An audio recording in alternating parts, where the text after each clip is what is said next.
Dear learners, project ইউরেনাসে তোমাদের সবাইকে স্বাগতম। আজ আমরা অ্যাসার্টিভ টু ইন্টারোগেটিভ সেন্টেন্সের শুরু থেকে শেষ পর্যন্ত খুব ভালোভাবে শিখে ফেলব। তো ইন্টারোগেটিভ সেন্টেন্সটা কি? যখন আমরা প্রশ্ন করার মাধ্যমে একটি সেন্টেন্স তৈরি করে ফেলি, তখন সেই ধরনের সেন্টেন্সকে বলা হয়ে থাকে ইন্টারোগেটিভ সেন্টেন্স। তো পরীক্ষার হলে যদি একটা সেন্টেন্স দিয়ে তোমাকে বলে যে like it is our responsibility to do good deeds, এই সেন্টেন্সটাকে প্রশ্নের মাধ্যমে তৈরি করে ফেলো বা ইন্টারোগেটিভ করো। তো সেক্ষেত্রে আমরা কি করতে পারি? এর একটাই নিয়ম হচ্ছে, প্রথমেই আমাদের সাহায্যকারী ভার্ব নিয়ে আসতে হবে, তারপর একটা নট নিয়ে আসবো আমরা, তারপর সেন্টেন্সের অবশিষ্ট অংশগুলা, বাকি অংশগুলা আমরা শুরু থেকে শেষ পর্যন্ত লিখে দেব। তো এখন তোমরা বলতে পারো, ভাইয়া সাহায্যকারী ভার্ব এরা আবার কারা? এরা হচ্ছে আমাদের am, is, are, was, were, do, does, did এইগুলা। ঠিক আছে, যখনই আমরা এগুলাকে দেখতে পাবো তখনই জোর করে সামনে নিয়ে আসবো প্রথমেই, তারপর এদের সাথে একটা নট যুক্ত করে দেব, তারপর সেন্টেন্সের অবশিষ্ট অংশগুলোকে সিরিয়াল অনুযায়ী লিখে দেব। তো আমাদের এক্সাম্পলটা আমরা এবার সলভ করে নেই। তো এখানে আমরা সাহায্যকারী ভার্ব হিসেবে কি পাচ্ছি? It is our responsibility, that means is এর উপস্থিতি আমরা এখানে পাচ্ছি। তাহলে সাহায্যকারী ভার্ব তো পেয়ে গেলাম। তো এখানে নিয়ে আসো প্রথমে ইজ, তারপর একটা নট যদি বসাই ইজন্ট, তারপর বাকি কি থাকে? ইট our responsibility to do good deeds. তাহলে কি হচ্ছে? Isn't it our responsibility to do good deeds. ভালো কাজ করাই কি আমাদের দায়িত্ব না? আচ্ছা, এবার যদি আমরা আরো একটা এক্সাম্পল দেখি, my mother works at bank, আমার মা একটি ব্যাংকে কাজ করে। আচ্ছা, এই সেন্টেন্সকেও বলা হচ্ছে ইন্টারোগেটিভে কনভার্ট করো। কিন্তু এবার তোমরা বলতে পারো যে ভাইয়া এখানে সাহায্যকারী ভার্ব তো নাই। যদি সাহায্যকারী ভার্ব আমরা এখানে নাই পাই, তাহলে আমরা কিভাবে ইন্টারোগেটিভ করব? কিন্তু এইবার মনে করে দেখো, আমরা যখন টেন্স শিখেছিলাম, কি শিখেছিলাম? যে দুইটি টেন্সে সাহায্যকারী ভার্ব দৃশ্যমান অবস্থায় থাকে না। একটি হচ্ছে প্রেজেন্ট ইনডেফিনিট টেন্স, অপরটি হচ্ছে পাস্ট ইনডেফিনিট টেন্স। তো আমাদের গিভেন সেন্টেন্সটি যদি প্রেজেন্ট ইনডেফিনিট টেন্সে হয়ে থাকে, তাহলে আমরা সেখানে ডু বা ডাজ সাহায্যকারী ভার্ব হিসেবে নিয়ে আসতে পারি। আর যদি আমাদের গিভেন সেন্টেন্সটা পাস্ট ইনডেফিনিট হয়ে থাকে, তাহলে আমরা সাহায্যকারী ভার্ব হিসেবে শুধু ডিডকে আনবো। ঠিক আছে, এবার যদি আমাদের সেন্টেন্সের দিকে আমরা লক্ষ্য করি, মাই মাদার ওয়ার্কস, তার মানে কি আছে? এখানে ভার্বের সাথে এস যুক্ত করা আছে, দ্যাট মিনস প্রেজেন্ট ইনডেফিনিট টেন্সে এটা আছে। তো আমরা সাহায্যকারী ভার্ব হিসেবে এখানে ডো বা ডাসকে নিয়ে আসতে পারি। এখন কথা হচ্ছে কি আনবো, ডো নাকি ডাস? আচ্ছা, আমাদের সাবজেক্ট যদি থার্ড পারসন সিঙ্গুলার নাম্বার হয়ে থাকে, তাহলে আমরা ডাজ আনবো।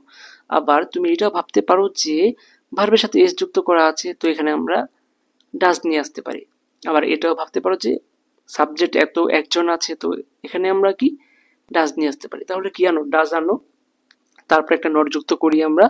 তাহলে কি হচ্ছে? Doesn't my mother work. এইবার কিন্তু আর এস হওয়ার কোনো সুযোগ নেই, ডাজ আনার পর ভার্বের সাথে আর এস বসে না। তো doesn't my mother work at a bank, লাস্টে একটা প্রশ্নবোধক যদি চিহ্ন না দাও, তাহলে তোমার সেন্টেন্সটি রং না, এটা বা তোমার জন্য কোনো মার্ক ক্যারি করবে না তখন। ঠিক আছে, আচ্ছা, এরপরে যদি আমরা আরেকটা এক্সাম্পল দেখি, Sam did not pass the test, Sam পরীক্ষায় পাশ করেনি। ঠিক আছে, এইবার দেখো এই সেন্টেন্সে অলরেডি নট দেয়া আছে।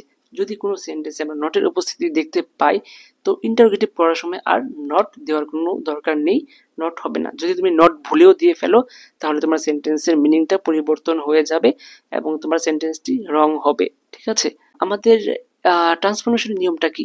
এটা হচ্ছে, কোনোভাবেই সেন্টেন্সের মিনিংকে পরিবর্তন করা যাবে না, তুমি জাস্ট স্ট্রাকচারটা পরিবর্তন করতে পারো। আচ্ছা, এই সেন্টেন্সটা আমরা যদি ইন্টারোগেটিভ করি, প্রথমে সাহায্যকারী ভার্ব আসবে, কি আছে এখানে? ডিড আছে, তো ডিড আনবো। এইবার যেহেতু নট দেওয়া আছে, তো নট লেখার আর কোনো দরকার নেই, তাহলে আমরা প্রথম থেকে লিখে দিই ডিড, তারপর স্যাম পাস দ্য টেস্ট।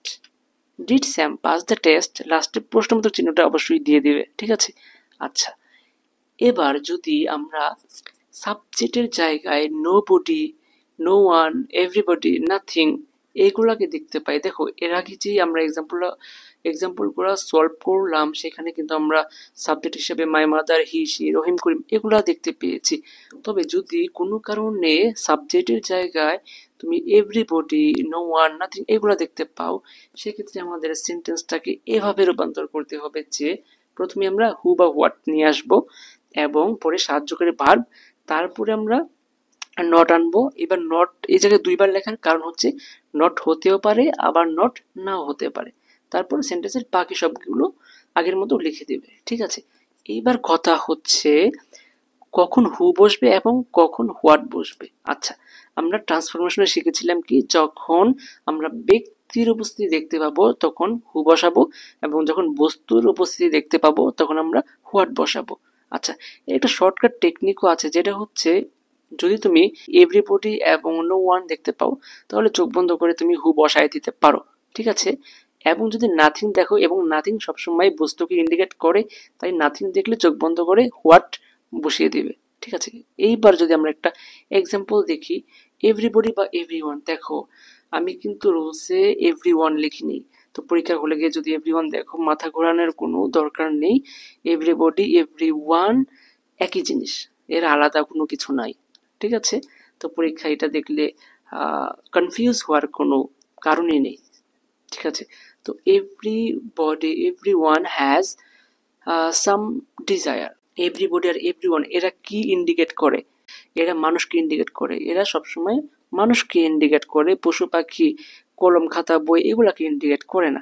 যেহেতু এভরিবডি এভরিওয়ান মানুষকে ইন্ডিকেট করে অর্থাৎ ব্যক্তি, সেক্ষেত্রে আমরা এখানে হু নিয়ে আসবো, ঠিক আছে। তারপর কি আনার কথা আমাদের, দেখো সাহায্যকারী ভার্ব আনার কথা। আচ্ছা, সাহায্যকারী ভার্ব পেয়েছি হ্যাজ, তো হ্যাজ আনলাম। এইবার চেক করো এখানে নট হবে কি হবে না। আচ্ছা, আমাদের সেন্টেন্সে আমরা যদি এর আগে শিখেছিলাম যদি নটের উপস্থিতি দেখতে পাই সেক্ষেত্রে আমরা নট আর আনি না। এই সেন্টেন্সে দেখো তো নট পাওয়া যায় কিনা। Every one has some desire, দেখো এখানে কোনো নট বা নাবোধক কোনো কিছুর উপস্থিতি লক্ষ্য করা যাচ্ছে না, সেক্ষেত্রে আমরা এখানে নট নিয়ে আসবো। যেহেতু নট নাই তো নট নিয়ে আসবো। তো কি হচ্ছে এখানে, হু হ্যাজেন্ট, তারপর বাকি কি আছে, সাম ডিজায়ার, ঠিক আছে। তো আমরা কি করলাম এখানে, এভরিবডি বা এভরিওয়ান যাই থাকুক না কেন তার পরিবর্তে হু নিয়ে এসেছি, সাহায্যকারী ভার্ব আনলাম, তারপরে যেহেতু সেন্টেন্সে আমাদের নটের উপস্থিতি নাই এই জন্য একটা নট আনছি, তো তারপরে আমরা কি আনলাম এখানে বাকি অংশগুলা, সাম ডিজায়ার্স। আচ্ছা, এইবার যদি আমরা আরো দুইটা এক্সাম্পল দেখি, দেখো এখানে কি আছে, নাথিং ক্যান স্টপ মি, কোনো কিছুই আমাকে থামাতে পারে না। আচ্ছা, এইবার নাথিং এটাকে ব্যক্তি না বস্তু, নাথিং মানে কোনো কিছু, মানুষকে তো কোনো কিছু বলার কোনো উপায় নেই, তো এটাকে আমরা বস্তুর ক্ষেত্রে আমরা নাথিং ব্যবহার করে থাকি, তো এক্ষেত্রে আমাদের বসাতে হবে হোয়াট, হোয়াট। আচ্ছা, এইবার দেখো সাহায্যকারী ভার্ব নিয়ে আসতে হবে। সাহায্যকারী ভার্ব এখানে আমাদের কি আছে, ক্যান আছে। এইবার চেক করো এখানে নট হওয়ার সুযোগ আছে কি নাই। দেখো সেন্টেন্সটি কি আছে, nothing can stop me, nothing তার মানে না, মানে নটের উপস্থিতি লক্ষ্য করা যাচ্ছে। তো যেহেতু নট আছে সেন্টেন্সে সেক্ষেত্রে আমরা আর কোনোভাবেই নট আনতে পারি না, তাই এখানে হবে ক্যান, নাথিং ক্যান। বাকি অংশ লিখে দাও এবার, স্টপ মি লাস্টে প্রশ্নবোধক চিহ্ন। তো আমাদের সেন্টেন্সটি ইন্টারোগেটিভে কনভার্ট হয়ে গেছে। আচ্ছা, এইবার পরের সেন্টেন্সটি যদি লক্ষ্য করো, নো ওয়ান বা নোবডি, পরীক্ষায় নোবডিও থাকতে পারে নো ওয়ানও থাকতে পারে, কনফিউজ হওয়ার কোনো কারণই নেই। নোবডি নো ওয়ান যেটা থাকুক না কেন আমরা কি আনবো এখানে, কি আনতে পারি এখানে, দেখো নোবডি নো ওয়ান সবসময় মানুষকে ইন্ডিকেট করে, নোবডি কেউই না, আমিও না তুমিও না, ঠিক আছে। তো কেউই না, এরা নো ওয়ান কেউই না, এরা সবসময় মানুষকে ইন্ডিকেট করে, তো ব্যক্তি, তো আমরা এখানে আনবো হু, হু, ওকে হু আনলাম। এইবার সাহায্যকারী ভার্ব আনবো, কি আছে এখানে, ক্যান আছে, হু ক্যান। এইবার চেক করো এখানে নট হওয়ার সুযোগ আছে কি নাই। দেখো নোবডি মানে না, নো ওয়ান না, তার মানে এখানে নোর উপস্থিতি দেখতে পাচ্ছি, তাই এখানে আর নট হওয়ার কোনো সুযোগ নেই, আমরা আর এখানে নট আনবো না। তা কি আনবো এখানে, who can deny it's necessity, কেউ কি এর প্রয়োজনীয়তা অস্বীকার করতে পারে। তো আমরা এখানে কি করলাম, নো ওয়ান বা নোবডির পরিবর্তে হু নিয়ে এসেছি এবং সাহায্যকারী ভার্ব হিসেবে ক্যান এনেছি, যেহেতু এখানে নটের উপস্থিতি আছে তাই আর নট আনিনি। এরপর বাকি অংশগুলো লিখে দিয়েছি, ডিনাই ইটস নেসেসিটি। আচ্ছা, এরপরে যদি আমরা কোনো সেন্টেন্সের মাঝে নেভার দেখতে পাই তো কনফিউজ হওয়ার বা ঘাবড়ানোর কোনো দরকার নেই, নেভারের পরিবর্তে জাস্ট আগের নিয়মটাই থাকবে, শুধু নেভারের পরিবর্তে এভার লিখে দেবে এবং নাথিং যে জায়গায় থাকবে নাথিং এর পরিবর্তে এনিথিং লিখে দেবে। আচ্ছা, এইবার দেখো সেন্টেন্সটা কি আছে, হি নেভার ব্যাটস ওয়েল, সে কখনোই ভালো ব্যাটিং করে না। আচ্ছা, এই সেন্টেন্সটাকে যদি আমরা ইন্টারোগেটিভে রূপান্তরিত করি তাহলে আমাদের প্রথমেই সাহায্যকারী ভার্ব নিয়ে আসতে হবে।